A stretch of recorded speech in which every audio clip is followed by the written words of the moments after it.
Bonjour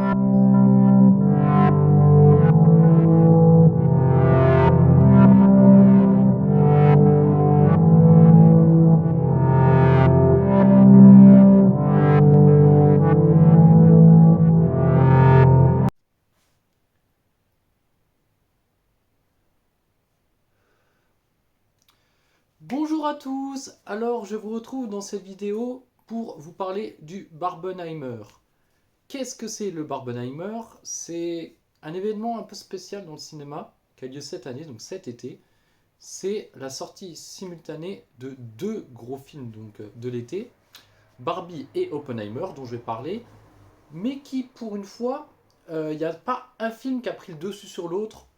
Bien sûr, en termes d'entrée, les chiffres vont un peu différer, mais tous les deux films sont très bien reçus par le public et la presse uniformément, ce qui n'a pas toujours été le cas. D'habitude, quand il y a deux blockbusters, il y en a toujours un qui est beaucoup plus, on va dire, fréquenté.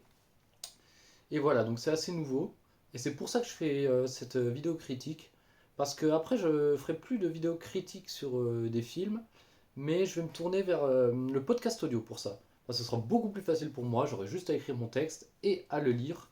Et voilà. Après, j'ai pas encore trouvé la plateforme parce que tu peux pas directement mettre des podcasts audio sur Spotify. Il faut d'abord passer par une autre plateforme. Il y en a plein, donc faut que je vois. Quasiment toutes payantes. Il y en a une qui est gratuite pendant 90 jours et après il faut payer. Donc peut-être celle-là, on verra, je sais pas. En tout cas, donc pour ce qui est de Barbie et d'Oppenheimer, j'ai été voir Barbie en avant-première le jour avant sa sortie, le mardi. Je pensais attendre un peu, pas y aller tout de suite, mais finalement j'avais d'autres trucs à voir. Par exemple, j'en parlerai en podcast, mais la rétrospective Lars von Trier que je vois en parallèle avec mon pote de Nancy, Victor, et dont on se parle des films régulièrement. Donc je me suis placé le Barbie tout de suite, je suis allé à l'avant-première. C'était blindé. Pour les deux films, hein, vraiment, j'ai l'impression à chaque séance, il y a énormément de monde. J'ai jamais vu ça. Pour Barbie, il y avait une seule caisse d'ouvert en plus dans le Kinépolis, une file de fous. J'étais rentré dans la salle, il y avait 75% de la salle qui était occupée. Et voilà. Donc c'est un film un peu qu'on avait entendu parler. On disait ça c'est un peu bizarre. Pourquoi faire un film Barbie? Bon après c'était avec Margot Robbie, avec une bonne réalisatrice, donc on était rassurés. Et on se disait clairement que ça allait être plus profond que ça en avait l'air. Et c'est totalement le cas. C'est-à-dire que les 15 premières minutes de Barbie sont pour les enfants, mais après c'est essentiellement tourné pour les adultes. Et me faites pas dire le contraire. Il y en a qui me disent non, non, il y a quand même une lecture pour les enfants. Arrêtez. Il y a une dame qui est venue me parler, qui m'a dit qu'elle va emmener sa fille de 11 ans. Et pareil, qu'elle a dû tout lui expliquer parce que tous ces trucs sur le patriarcat et tout, c'est compliqué. C'est super pour nos adultes, mais pour les enfants, c'est compliqué. Donc c'est ça en fait, ouais. Il y a vraiment 15 minutes pour les enfants et après le film est hyper critique dans ses dialogues. Il tape sur le masculin, sur le féminin. Vraiment, le film est neutre et ça c'est génial. C'est pas un film féministe, vraiment, c'est vraiment neutre. Et alors, au niveau de l'histoire, bah, on est à Barbieland, donc il y a plein de Barbie. Margot Robbie, elle joue la Barbie. euh, ah, j'ai plus le nom, c'est pas systématique, mais en gros, c'est une Barbie qui fait toujours les mêmes choses. Il y a la Barbie infirmière, Barbie physicienne, il y en a d'autres, vraiment, il y en a plein, jouées par pas mal d'actrices connues en plus, hein. Et voilà. Et donc l'histoire, c'est que tout va bien, tout se passe bien dans le monde de Barbie. Elle fait toujours des fêtes avec ses copines le soir, au détriment de Ken qui veut toujours passer ses soirées avec, sauf qu'elle refuse. Et un jour, quelque chose se détraque. Je vous dirai pas quoi, mais du coup, elle doit aller dans le vrai monde pour régler ce problème. Et c'est là, donc on a tout le contraste avec ce qu'elle connaissait, le vrai monde. Et c'est super intelligent, super drôle. Vraiment, le film est super. On sent pas les 2 heures passer. C'est un bijou, hein. Même au niveau des musiques, il y en a qui trouvent que ça fait playlist. Moi, je trouve qu'elle passe très bien les musiques dans le film. Rien qu'à la fin, quand on entend les notes du Billie Eilish qui était sorti quelques jours avant, on sait que c'est la fin du film et la musique est magnifique, hein, clairement. When I Was Made For, je crois elle s'appelle. Voilà, j'aime beaucoup aussi la reprise où t'as l'original de Barbie Girl d'Aqua avec Nicki Minaj et Ice Spice. C'est une musique très courte mais qui est vraiment dynamique et je la mets des fois. Et voilà, que dire, c'est hyper coloré. Ah, la réalisation. La réalisation, ça mêle la 3D, la 2D et même la stop motion. Visuellement, c'est assez fou. Euh, voilà, non, vraiment foncé. C'est une bombe ce Barbie. Si vous ne l'avez toujours pas vu, ce qui est peu le cas, vu le nombre de personnes qui se déplacent.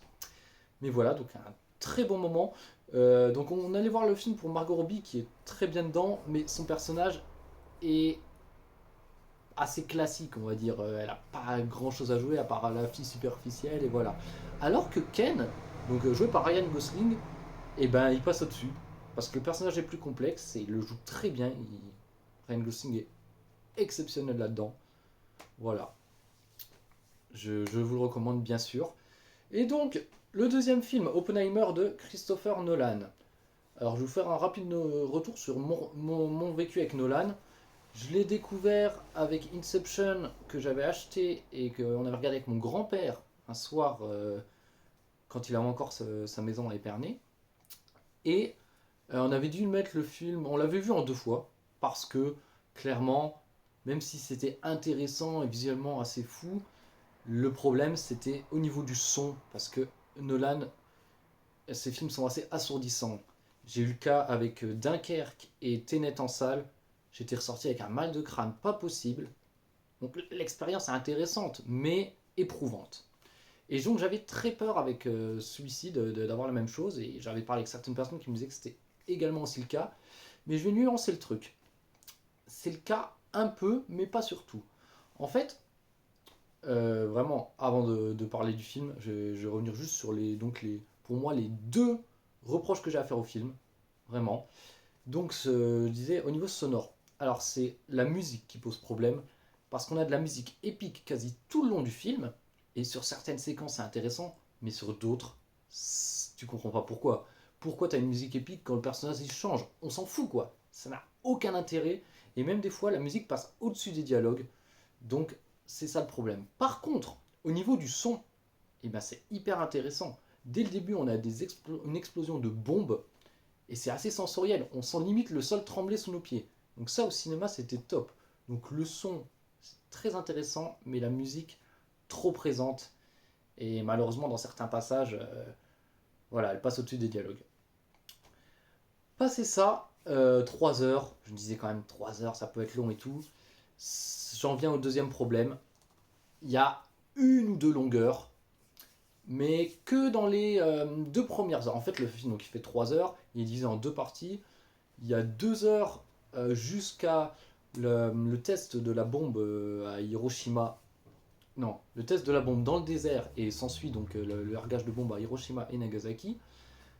Et donc sur ces 2 heures, le film part à fond de balle. Il est trop rapide. Il y a quelques passages plus posés, mais il n'y en a pas assez. Ce qui fait que, voilà, c'est trop rapide, on sent qu'il y a une ou 2 longueurs. Mais sur la 3e heure, où on reprend une sorte de procès, ça repart à fond de balle, mais là ça redynamise le film par rapport au début et au passage. Voilà. C'est un film. Si Barbie est un film important pour la société, Oppenheimer est un film important pour l'histoire avec un grand H. Parce que donc on parle d'Oppenheimer, le père de la bombe atomique. Je ne le savais pas du tout, j'avais déjà entendu parler de ce nom, je savais que c'était un scientifique, mais rien de plus. Donc on apprend beaucoup de choses. Il y a beaucoup de personnages dans le film également. Einstein, par exemple, il le voit quelques fois et tout, c'est super cool de voir Einstein. Et que dire? C'est un des meilleurs films de Nolan. J'avais aussi peur du côté chronologie, parce que souvent, lui, par exemple, dans Dunkerque, il fait 3 lignes temporelles, il nous perd un peu. Là, il y a quelques allers-retours, mais ça reste plutôt compréhensible, vraiment. Donc, le film passe plutôt bien au niveau des 3 heures, de la chronologie. C'est bien réalisé, j'ai rien à dire là-dessus. Les acteurs sont très bons, ils sont bien, mais j'entends parler des Oscars, je trouve pas que les rôles soient compliqués à incarner. Donc ça dépendra ce qu'on a en face aux Oscars pour voir si on leur donne ou pas. Faut le voir rien que pour connaître ce côté de on a fait la recherche. Oui c'est ça parce qu'en fait donc le personnage joué par Cillian Murphy, c'est pas il veut créer la bombe atomique, c'est il se retrouve contraint de la créer pour devancer les Allemands qui sont dessus depuis, je crois, 2 ans. Ils ont 2 ans d'avance. Donc il va réunir une équipe de scientifiques pour donc créer cette bombe. Et puis même, la fin est bien trouvée, hein, vraiment. J'ai juste donc 2 reproches techniques que j'ai fait sur le film, mais sinon j'ai passé un très bon moment. Donc les deux gros films de l'été, je les valide totalement. C'est à aller voir. Et j'en suis venu à une conclusion sur Nolan, c'est que donc ces films sont intéressants à découvrir en salle pour l'expérience sensorielle, mais si on veut plus s'impliquer dans les histoires, je pense qu'il vaut mieux les revoir chez soi, tranquille, avec un volume sonore plus équilibré. Voilà. Et je vous remercie à tous d'avoir suivi donc, cette dernière vidéo critique cinéma sur cette chaîne. Et on se retrouvera bientôt donc, dans le podcast que j'ai sobrement intitulé J'ai vu. Et je mettrai à chaque fois le nom du film ou de l'œuvre derrière. Voilà, je vous remercie. Allez, ciao.